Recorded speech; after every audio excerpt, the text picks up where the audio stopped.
Gisel sebut Gempi sudah besar, makin bawel, gaya dan mau didandani meski malu-malu. Penyanyi dan pemain film Gisela Anastasia senang melihat tumbuh kembang putrinya Gempita Nora Martin yang semakin besar.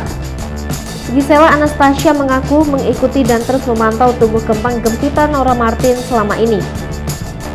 Gisela Anastasia dan mantan suami, Gading Martin pun kompak membesarkan sang buah hati meski bercerai. Meski mengikuti tumbuh kembangnya, wanita yang akrab disapa Gisel itu tak menyangka kalau Gempi sudah besar. Wanita berusia 31 tahun tersebut merasa Gempi menjadi sosok anak sekaligus teman dalam hidupnya, yang sering bertukar cerita tentang aktivitas sehari-hari. Kendati demikian, Gisel juga sering menerima komentar dan kritikan dari Gempi jika sang anak berasa tidak senang. Meski begitu, Gisela Anastasia tetap senang walaupun Gempita Nora Martin semakin bawel dan sering mengomentari dirinya.